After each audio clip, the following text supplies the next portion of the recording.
اللہ رب العزت کی حمد و ثنا، نبی مکرم شفیع معظم عادی دو جہاں سرور سروران حضور سیدی و مولائی و آقائی و ملجائی احمد مجتبی حضور سیدنا محمد مصطفیٰ صلی اللہ علیہ وسلم کی بارگاہ عالیہ میں ہدیہ درود و سلام عرض کرنے کے بعد دعا ہے اللہ رب العزت قادر مطلق کے دربار میں مولا پاک میرے دل دماغ زبان اور نگاہ کو نفس اور شیطان کے شر سے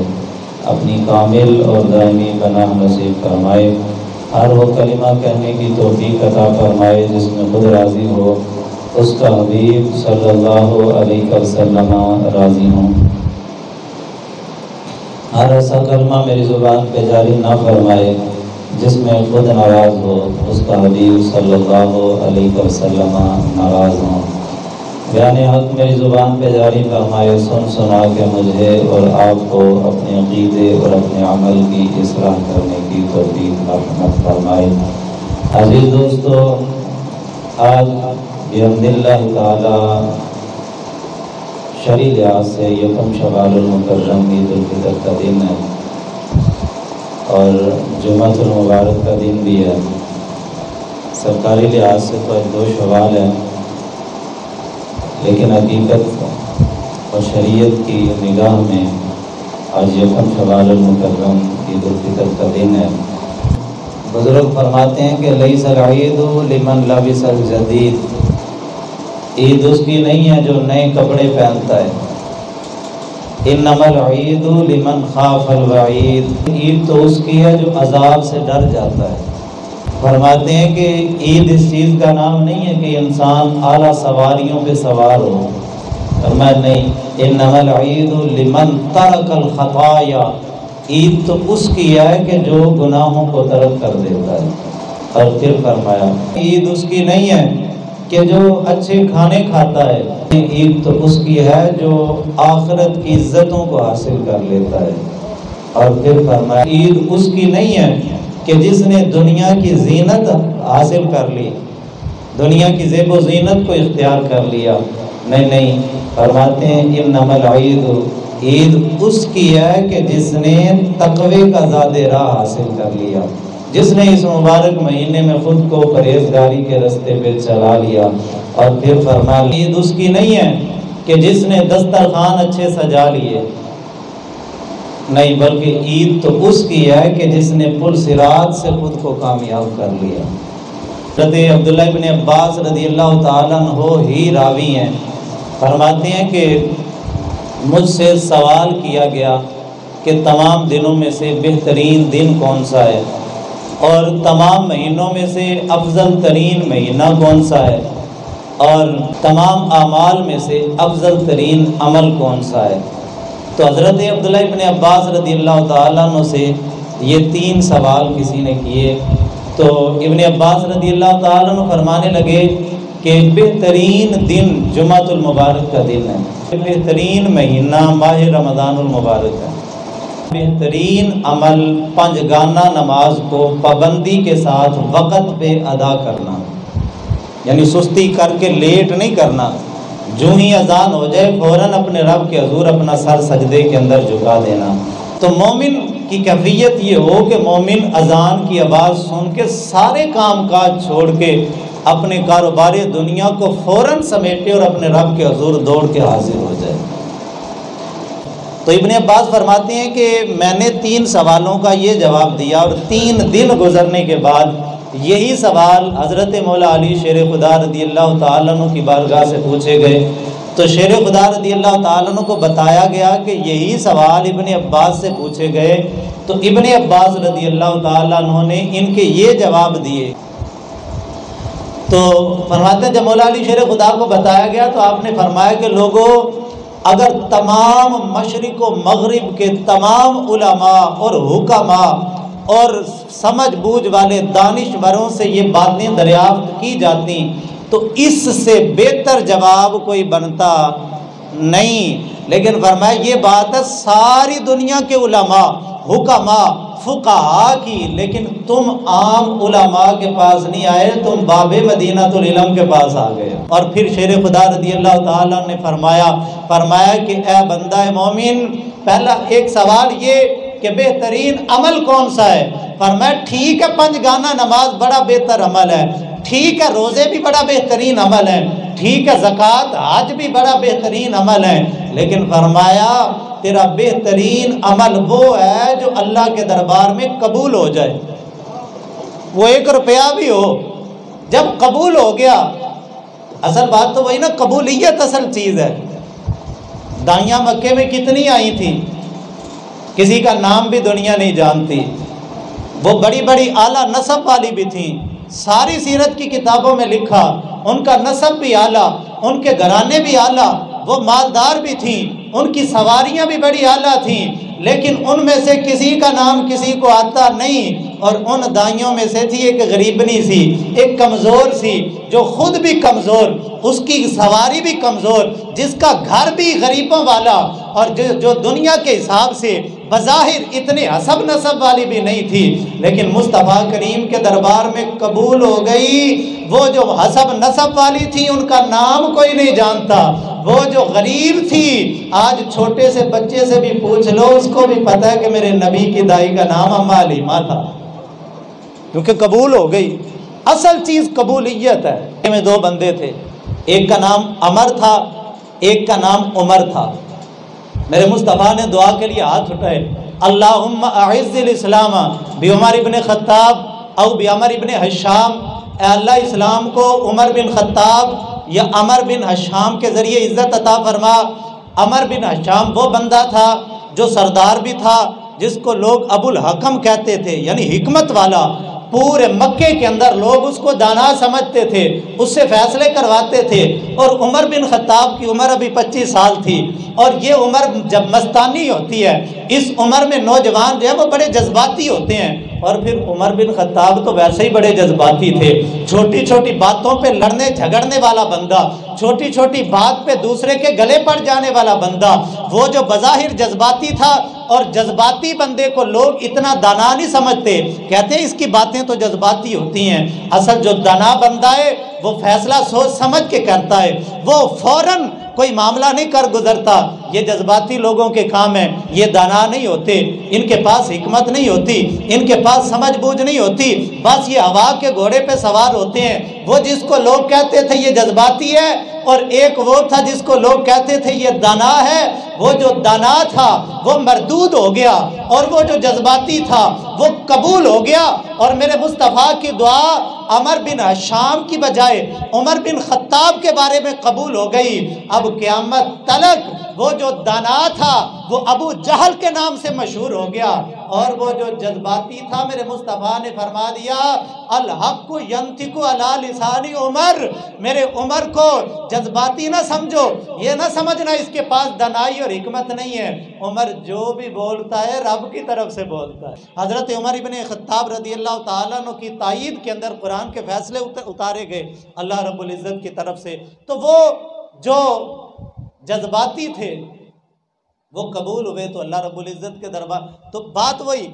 حضرت ابن عباس نے بھی بات ٹھیک کی کہ بہترین عمل نماز 5 گانا کو وقت کے ساتھ ادا کرنا، 1-2 نماز نہیں۔ یہ بھی ہوتا ہے نا جی، 1 پڑھ لی یا 2 پڑھ لی جی۔ ایک بندے سے میں نے پوچھا میں کنیاں نمازاں پڑھ دو، کہتا جی 4 پڑھنا، فجر دی نہیں پڑھی جاندی ہے۔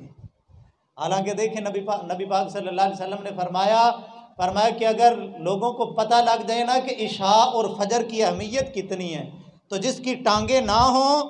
وہ ٹانگیں گھسیٹ کے مسجد میں با جماعت نماز ادا کرنے کے لیے آئے۔ اور فرمایا کہ جب بندہ نماز فجر ادا کیے بغیر اپنے کاروبار دنیا میں نکل جاتا ہے وہ تو شیطان کے جھنڈے کے نیچے جاتا ہے، اور جو نماز فجر ادا کر کے جاتا ہے وہ رحمان کے جھنڈے کے نیچے جاتا ہے۔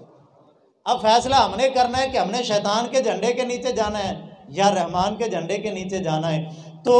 نماز 5 گانا کو 5 گانا 5 نمازیں ہیں، 4 فرض نہیں ہیں، 3 بھی فرض نہیں ہیں، 2 بھی فرض نہیں ہیں، 1 بھی فرض نہیں ہے، بلکہ پوری کی پوری 5 نمازیں رب قدوس نے ہم پہ فرض کی ہیں۔ 5 گانا نماز وقت کے ساتھ۔ کام ضروری ہے کہ نماز ضروری ہے؟ وہ جملہ مشہور ہے کہ اگر نماز کے وقت میں بیت اللہ کا طواف رک سکتا ہے تو تیرا کاروبار کیوں نہیں رک سکتا؟ اب دیکھیں بیت اللہ کا طواف نہیں رکتا لیکن نماز کے وقت وہ بھی رک جاتا ہے۔ بھئی طواف بھی روک دو، نماز کی اہمیت طواف کعبہ سے بھی زیادہ ہے۔ اور میرے بھائی پھر ہم نے کتنی اہمیت دی ہے نماز کو، تو نماز وقت کے ساتھ، جب میں نے ابھی عرض کیا کہ جو ہی اذان ہو جائے سارے کام کاج چھوڑ کے اپنے رب کے حضور بندہ سر سجدے کے اندر جھکا دے، تو یہ 5 گانا نماز وقت کے ساتھ ادا کرنا یہ بہترین عمل حضرت ابن عباس نے فرمایا۔ لیکن مولا علی شیر خدا رضی اللہ تعالیٰ عنہ نے فرمایا کہ جو بہترین عمل وہ ہے جو رب کائنات کے دربار کے اندر قبول ہو جائے۔ اور دوسرا کہ بہترین مہینہ کون سا ہے؟ حضرت ابن عباس نے فرمایا بہترین مہینہ وہ ہے کہ جو ماہ رمضان المبارک کا مہینہ ہے۔ لیکن مولا علی شیر خدا رضی اللہ تعالیٰ نے فرمایا ابن عباس کا جواب ٹھیک ہے، ساری دنیا کے علماء فقہاء جمع ہو جائیں، اس سے بہتر جواب نہیں بنتا، لیکن اب میں باب مدینۃ العلم اس کا جواب دیتا ہوں۔ فرمایا بہترین مہینہ وہ ہے کہ جس میں بندہ خلوص قلب کے ساتھ رب کے دربار میں توبہ کر لیتا ہے۔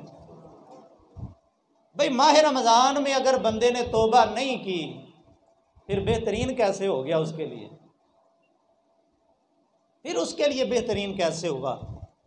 کہ جس نے ماہ رمضان المبارک کے اندر بھی بلکہ اس مبارک مہینے میں بھی اگر بندہ گناہوں سے باز نہ آیا تو پھر تو بہترین اس کے لیے نہ ہوا، اگرچہ اللہ کی رحمتیں بے بہا برستی ہیں امت مصطفیٰ پہ، لیکن فرمایا کہ تیرے لیے بہترین مہینہ وہ ہے کہ جس میں خلوص قلب کے ساتھ تو اپنے رب کے دربار کے اندر توبہ کر لیتا ہے۔ اب وہ محرم کا مہینہ ہو، وہ سفر کا مہینہ ہو، وہ ربیع الاول شریف کا ہو، وہ ربیع الثانی شریف کا ہو، وہ جمادی الاول ہو، جمادی ثانی ہو، رجب ہو، شعبان ہو، یا شوال المکرم ہو، یا ذیقعد ہو، یا ذی الحج ہو، مہینہ کوئی بھی ہو جس میں بندے نے توبہ کر لی وہ بہترین ہے۔ اور تیسرا سوال کہا جی بہترین دن کون سا ہے؟ ابن عباس نے فرمایا کہ جمعۃ المبارک کا دن بہترین ہے۔ مولا علی شیر خدا نے فرمایا کہ ساری دنیا کے علماء فقہاء سے سوال کیا جائے تو اس سے بہتر جواب نہیں بنتا کہ بہترین دن جمعۃ المبارک کا دن ہے، لیکن فرمایا میں اس کا جواب تمہیں دیتا ہوں، اس پہ مزید یہ کہتا ہوں، فرمایا کہ بہترین دن وہ ہے کہ جس میں بندہ مومن اپنا ایمان سلامت لے کے اس جہان سے اس جہان کی طرف کوچ کر جائے،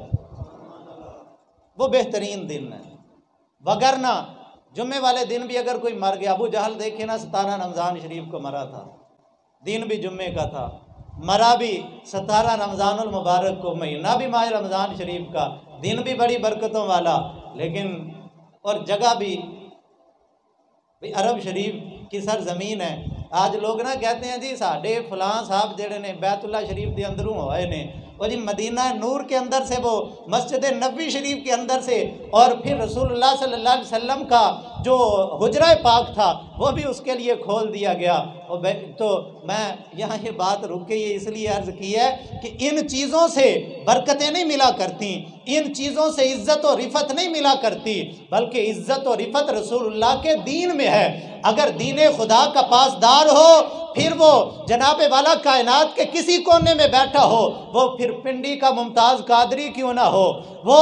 جو ہے وہ ہندوستان کا علم دین ہی کیوں نہ ہو، پھر وہ امر چیمہ ہی کیوں نہ ہو، وہ کائنات کے کسی کونے میں بیٹھا ہو، جو دین خدا کا پاسدار ہو، جس کو دنیا جانتی بھی نہ ہو، جس کے نام، جس کے نسب، جس کے حسب سے کوئی واقف نہ ہو، لیکن خدا کی قسم جو دین کا تابع دار ہے اصل عزتیں خدا نے اس کے لیے رکھ دی ہیں۔ اور اگر کوئی بندہ دین خدا کا غدار ہو، وہ بیت اللہ شریف کے اندر جانا تو کیا بات ہے، وہ اندر ہی مر جائے، اندر ہی گھسٹ کے ان دیواروں کے ساتھ مر جائے۔ دیکھیں نا ابو جہل بھی تو کعبے کی یا وہ دربانی کیا کرتا تھا، ابو لہب جیسے بندے بھی تو حاجیوں کو پانی پلایا کرتے تھے، اور وہ کفار مکہ بھی کہتے تھے ہم بیت اللہ والے، ہم حرم والے، ہم حاجیوں کو پانی پلانے والے، ہم حاجیوں کی میزبانی کرنے والے۔ میرے مصطفیٰ کریم نے انکار فرما دیا، فرمایا تمہارا حاجیوں کو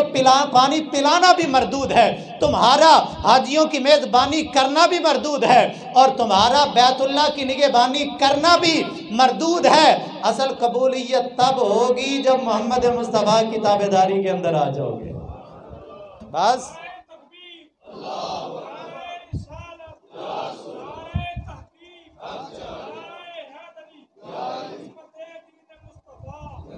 یہ کیا بات ہوئی تھی کہ جی بیت اللہ شریف کے اندر سے فلانا ہوا ہے تو وہ عزت والا ہو گیا ہے؟ معاذ اللہ تعالیٰ خنزیر لعین، اگر یہ ایسے ہوتا ہے نا جانور مسجدوں میں آ جاتے ہیں تو بھئی وہ مسجد میں آ جائے تو کیا وہ پاکیزہ ہو جائے گا؟ یا وہ حرم شریف کی حدود کے اندر داخل ہو جائے تو کیا وہ پاک ہو جائے گا؟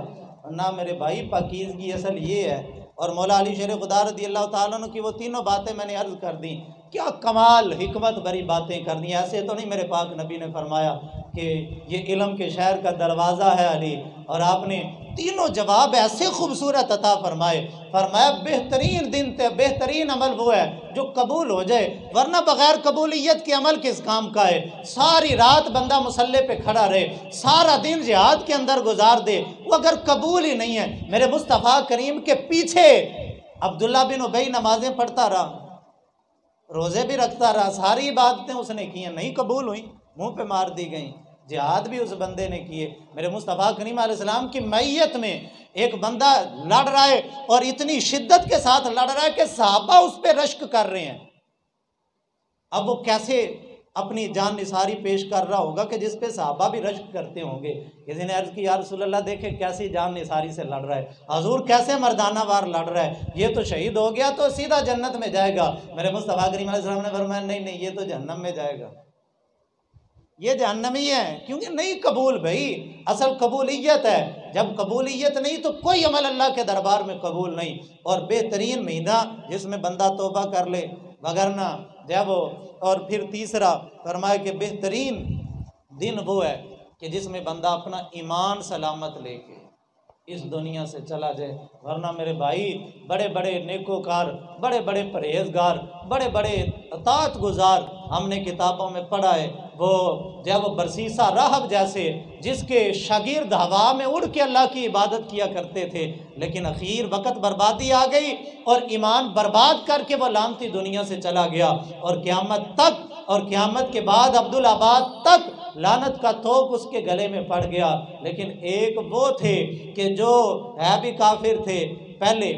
حالت کفر میں آئے تھے، اور ہے بھی جادوگر تھے جس کے بارے میں میرے مصطفیٰ کریم علیہ السلام نے فرمایا جادو کرنے اور کروانے والا دونوں کافر ہیں اور دونوں جہنمی ہیں۔ ہے بھی جادوگر، ہے بھی حالت کفر میں، جناب موسیٰ کلیم اللہ کے مقابلے میں نبی کے مقابل آ کے کھڑے ہوئے ہیں، لیکن قبولیت ہونی تھی۔ آخری وقت ان کا ایمان اللہ تعالیٰ نے ان کو عطا فرمانا تھا، اور پھر وہ ہوا۔ قرآن مجید قرآن رشید بتاتا ہے حضرت موسیٰ کلیم اللہ کے معجزے کو دیکھ کے ان کے دل نے تصدیق کی، یار یہ بندہ سچا ہے۔ فوراً کہنے لگے آمنا برب ہارون و برب موسیٰ و ہارون، ہم موسیٰ و ہارون کے رب پہ ایمان لاتے ہیں۔ سر سجدے میں رکھا، خدا کی وحدانیت کا اقرار کیا، موسیٰ کلیم اللہ کی رسالت کا اقرار کیا، کلمہ پڑھ لیا۔ اب فرعون نے کہا تمہیں قتل کروں گا الٹے طریقے سے، ایک پہلے ہاتھ کاٹوں گا پھر پاؤں کاٹوں گا، پھر ہاتھ کاٹوں گا پھر پاؤں کاٹوں گا، اس طریقے سے تمہارے جسم کی بوٹیاں بوٹیاں کر دوں گا۔ انہوں نے کہا جے کر نہ یار دے نا دا ملے میں نا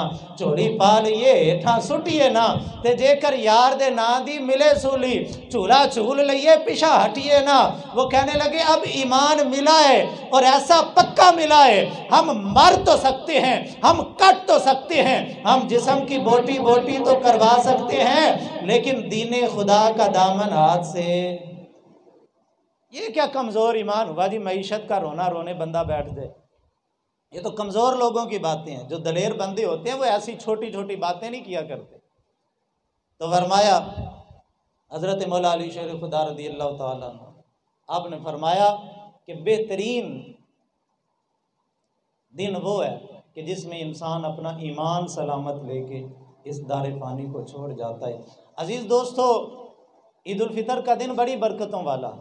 بڑی عزتوں بڑی رفتوں والا ہے، لیکن ابھی میں نے عرض کی وہ ایک عربی کے شاعر نے کہا، اس نے کہا عید اس کی نہیں ہے جس نے کپڑے نئے پہنے ہیں، عید اس کی ہے جس نے گناہوں کو چھوڑا ہے۔ عید اس کی نہیں ہے کہ جو اعلیٰ سواریوں پہ سوار ہوا ہے، میرے بھائی عید تو اس کی ہے جس نے تقوی اختیار کی ہے، جس نے پرہیزگاری اختیار کی ہے۔ عید اس کی نہیں جس نے زینت دنیا کو اختیار کیا ہے، عید تو اس کی ہے جس نے تقوی کی دولت کو اختیار کی ہے۔ تو اصل